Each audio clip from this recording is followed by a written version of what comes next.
guys, I'm back again, and it's week 6 of these 7 weeks of Rape Revenge.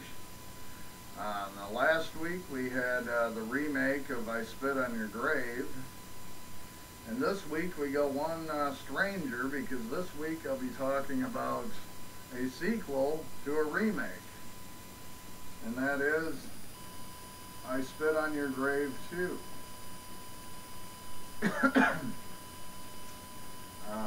I believe this was a 2013 film, and it's by Stephen Monroe, who directed the remake of I Spit on Your Grave. Beyond the fact that it's a rape revenge film, though, guys, this one has basically nothing to do with the original film whatsoever. The story opens up with a gal named Katie that's working at a diner, but she's a sort of an amateur model from Missouri who's recently moved to New York to, try to make a career of modeling. Well, she has sort of a talent agent meet her at the diner and go through her portfolio, and tells her frankly that her photos are just too amateurish for anyone in New York to really take her seriously, and she needs to find a better photographer to basically make her a new portfolio so she can try and carry on this modeling career. Well, Katie asked her if she knows any, reputable photographers, and this talent agent tells her, well, yeah, but they're quite pricey. Moral of the story is she works at a diner. She doesn't have much money, so she can't afford it. Well, there's a flyer on the wall of the diner, where people post advertisements and so forth, and it's a deal for free modeling, and there's a number to call. So she decides to give that number a call, and essentially she goes in to see these folks, and they take some photos, and things are going well, and then the photographer asks her to take some nude photos, and she basically doesn't want to do that, and tells them they can kind of stick their pictures and this and that, and she leaves. Well, one of the crew that was taking her photographs takes a liking to her and follows her home one night, and essentially sneaks into her apartment, tries to get her to, tells her he likes her, and initially seems like he's trying to, apologize about turns out his brother being a dick, and trying to get her to nude photos and so on, but of course she doesn't want him in her apartment because he snuck in. One of her neighbors, who's like a building maintenance man as well, hears the commotion, rushes in, and this guy ends up stabbing him to death. He then proceeds to tie her up with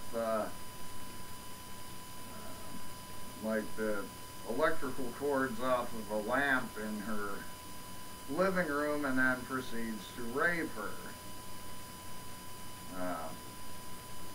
The next minute you see him call his brother.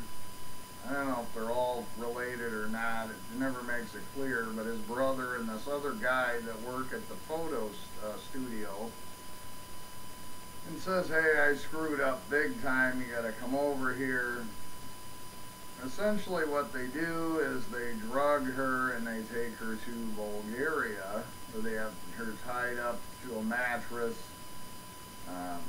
The one guy ends up urinating all over her and also raping her again.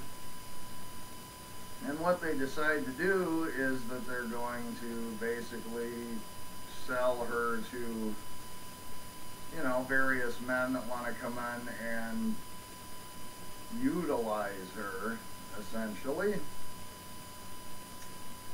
Um, well, basically, the one that raped her initially, named Georgie, he is really taken a liking to her, and he decides to uncuff her from this mattress and give her a wipe down and put some clothes on her and so on. And while he's doing that, she grabs, I forget it's a bucket or something, and smashes him over the head, but she ends up escaping and flees to the police. Well, she starts to give an interview with the police, so she's been kidnapped and beaten and raped, etc.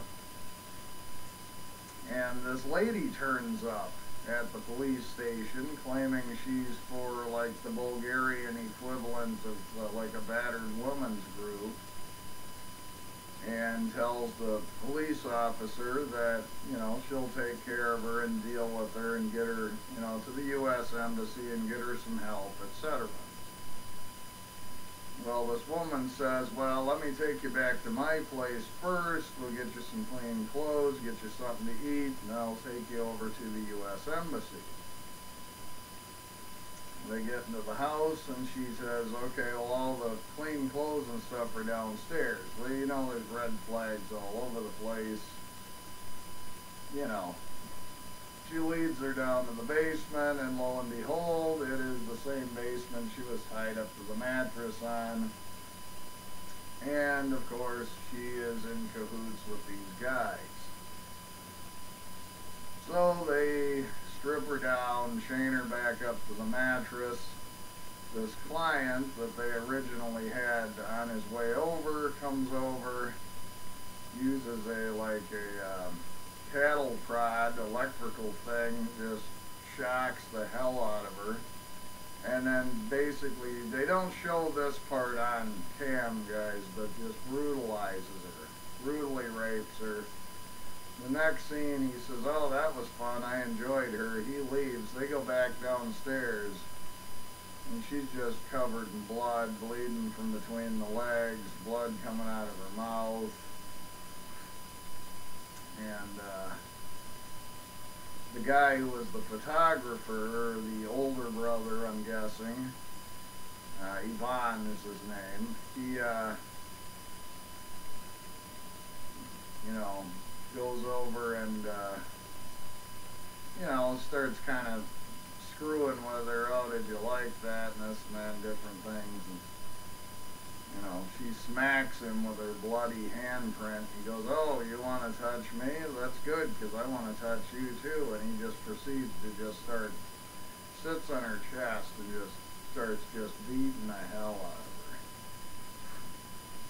of her. So at this point, guys, she's battered, bruised, and they essentially dig a big hole in this dirt basement and throw her in a box and then bury her in this hole to bury her alive. Well, here's of course where it is a movie and it gets a little bit far-fetched, because she of course breaks her way out of this box, digs her way out. Well, this house is interconnected to a whole underground series of tunnels underneath Sofia, Bulgaria, where this film takes place. And she starts living in these tunnels over the next several weeks, drinking whatever rainwater she can find, killing rats and different rodents to get her strength back up. And, you know, like I've said, and, you know, as she gets her strength back up, of course, she goes after this woman, this photographer, and the two other guys that raped her and tortured her, and the man who ends up with the client that came over and brutalized her. And that's kind of the rest of the film. And like the other ones, guys, because I like to have people go watch these films for themselves, I'm going to leave it right there. But There were a couple of side plots that, frankly, guys, I didn't really care for, with this police investigator and this priest that she encounters that are trying to locate her and trying to quote unquote help her, and it seemed unnecessary for this kind of a film. It just kind of made the film longer. Some of you might really enjoy that kind of side element going on, but if there was one negative, I'd have to say it was that. I thought the acting was good. This was a much, much more brutal film than even the original remake of I Spit on Your Grave, I thought. I'm not sure I would say it's necessarily a better film, but it was a good film. It was a good watch.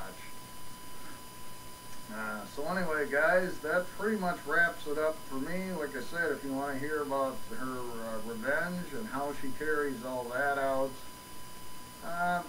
definitely pick up the movie and see how that plays out, guys.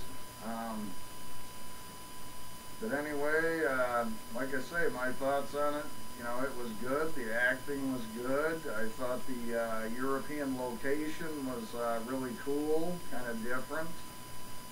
And it's very brutal. So, anyway, guys, as always, thanks a lot for watching, and I will talk to you later.